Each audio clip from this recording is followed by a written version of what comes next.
මානසිකව කඩාගෙන වැටෙන තැනින් ආයෙත් නැගිටින්නේ කොහොමද? ජීවිතේ සමහර වෙලාවල් තියෙනවා අපිට දරා ගන්නම බැරිම තැනටපත් වෙන. හිතට එන සිතුවිලි පාලනය කරගන්න බැරුව කරන කියන දේවල් අවුල් වෙලා මුළු ලෝකෙම ඔළුව මතට කඩාගෙන වැටෙනා වගේ දැනෙනවා. ඇඟට පණ නැත යනවා. හිතට කිසිම සැනසීමක් නැති වෙනවා. අපි මේකට කියනවා mental breakdown එකක් නැත්නම් මානසික කඩාවැටීමක් කියලා. ඔය මේ වෙලාවේ එහෙම තැනක ඉන්න කෙනෙක් නම් නැත්නම් එහෙම කෙනෙක්ව දන්නවා නම් මේක ඔයා වෙනුවෙන්ම තමයි. මතක තියාගන්න වැටෙන එක සාමාන්‍යයි. වැදගත්ම දේ ආයෙත් නැගිටින එක. ඇයි අපි මානසිකව කඩාගෙන වැටෙන්නේ? මේකට එකම හේතුවක් කියන්න බෑ. හේතු ගොඩක එකතුවක් වෙන්න පුළුවන්. අධික මානසික පීඩනයක් නිසා වෙන්න පුළුවන්. රැකියාව, අධ්‍යාපනය, පෞල් ජීවිතය වගේ දේවල් වලින් එන පීඩනය දරා ගන්න බැරි වුණාම මෙහෙම වෙන්න පුළුවන්. ඊළඟට දැඩි කම්පන සහගත සිදුවීම්. ඒ කියන්නේ හදිස්සි අනතුරක්, සමීප කෙනෙකුගේ වියෝවයක්, දරුණු අසනීපයක් වගේ දේවල්. ඊළඟට සම්බන්ධතාවල ගැටලු. ආදර සම්බන්ධතා, විවාහ ජීවිතය, එහෙම නැත්නම් යාළුකම් වල ඇතිවෙන දරුණු ප්‍රශ්න. මූලික ගැටලු නිසා වෙන්න පුළුවන්. ණය බර, රැකියාව හිමිවීම වගේ ආර්ථික අපහසුතා. දීර්ඝ කාලයක් තිස්සේ පවතින අසනීප නැත්නම් නිදන්ගත රෝගාබාධ නිසා මෙහෙම වෙන්න පුළුවන්. සමාජයෙන් පවුලෙන් කොන්වලා කියලා දැනෙන හැඟීම, තනිකම, හුදකලා නිසා මෙහෙම වෙන්න පුළුවන්. වැටෙන තැනින් නැගිටින්න මොරාල් එක ගන්න මෙහෙම. මේ ගමන එක රැයකින් යන්න බෑ.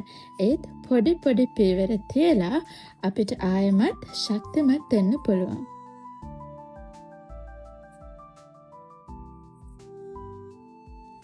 මුලින්ම තත්ත්වය පිළිගන්න. මට අමාරුයි. මම ඉන්නේ හොඳ තැනක නෙවෙයි කියලා ඔයාම පිළිගන්න එක තමයි පළවෙනි සහ වැදගත්ම පියවර. අඬන්න ඕන නම් අඬන්න. දුක එළියට දාන්න. ඒක දුර්වලකමක් නෙවෙයි. ඒක ශක්තියක්.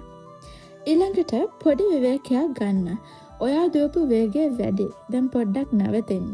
ලෝකෙ පෙරලන්න යන්න එපා. ඔයාගේ හිතටයි ශරීරයටයි ලොකු හුස්මක් ගන්න ඉඩ දෙන්න. හැම දෙයකින්ම ඈත්ලා ඔයා වෙනුවෙන් පොඩි වෙලාවක් ගන්න. ඊළඟට උදව් ඉල්ලන්න. මේක තනියම දරා ගන්න හදන්න එපා. ඔයාට ඉන්න විශ්වාසවන්තම යාළුවට, පවුල කෙනෙක්ට කතා කරන්න. මට උදව් ඕනේ කියන එක ලැජ්ජාවක් නෙවෙයි. අවශ්‍ය නම් වෘත්තීය උපදේශකවරයෙක්ගෙන්, ඒ කියන්නේ කවුන්සලර්, තෙරපිස්ට් වගේ කෙනෙක්ගෙන් සහාය ලබා ගන්න. ඒක ඔයාට කරන ලොකුම උදව්වක්. ඊළඟට බේබි ස්ටෙප්ස් වලින් පටන් ගන්න. එකපාර ලොකු දේවල් කරන්න හදන්න එපා. අද ඇඳෙන් නැගිට්ටද? ග්‍රේට්. වතුර වීදුරුවක් බිව්වද? එක්සලන්ට්. මූණ හොදගත්තද? අමේසින්. මේ වගේ පුංචිම පුංචි ජයග්‍රහණ සමරන්න. දවසින් දවස ඔයා ශක්තිමත් වේවි. ඊළඟට ඔයාටම කරුණාවන්ත වෙන්න. ඔයාටම බැනගන්න, ඔයා ගැනම වැරදි හොයන එක නවත්තන්න. ඇයි මට මෙහෙම වුණේ කියලා හිතනා වෙනුවට හරි දැන් මම මේකෙන් ගොඩ එනවා කියලා හිතන්න.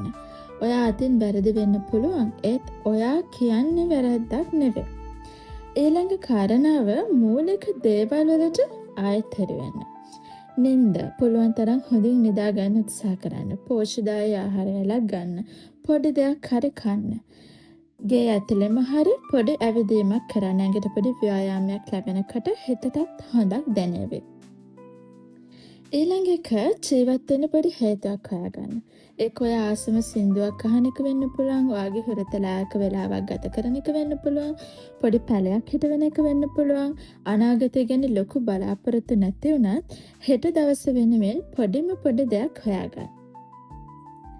අවසාන වශයෙන් කඩාවැටීමක් කියන්නේ ඔයාගේ ජීවිතේ අවසාන නෙවෙයි. ඒක ඔයා කවුද, ඔයාට මොනවද වැදගත් කියලා නැවත වටහා ගන්න ලැබෙන අවස්ථාවක්. අඳුරම අඳුර රැයකට පස්සේ තමයි ලස්සනම ඉර පායන්නේ. ඔයා හිතනට වඩා ඔයා ශක්තිමත්.